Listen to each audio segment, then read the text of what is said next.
अस्सलाम वालेकुम नाज़रीन। पाकिस्तान बुलेटिन न्यूज़ में भलीकार बाढ़े रिपोर्टर महरान चांडियो 16 फरवरी 2024 ते नसीराबाद में बेदर्दी से कतल थियल। क़ौम परस्त अगवान उस्ताद हिदायतुल्लाह लोहार जे कातिलनि जी गिरफ़्तारी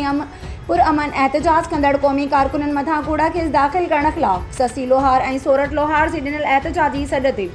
पूरे सिंध जी बाढ़े में भी GSN क़ौमी पार्टी पारां मरकज़ी senior vice chairman comrade Mohammad Ali Khushk की अगवाणी में टाउन हॉल अॻियां एहतजाजी मुज़ाहिरो कियो वियो, जंहिंमें मुख़्तलिफ़ मुतफ़िक़र सां लाॻापियल शख़्सियतनि कामरेड कादिर बिरोही, असगर नूनारी, कामरेड मौला बख्श फलपोटो,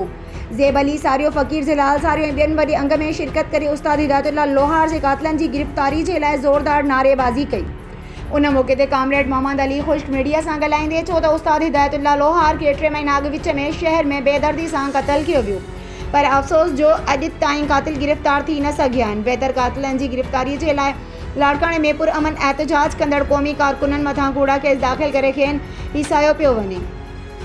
जंहिंजी सख़्त लफ़्ज़नि में मज़ाहमत करियूं था। वधीक हिन IG सिंध हाई कोर्ट समेत आला इदारनि खां मुतालबो कंदे चयो आहे त उस्ताद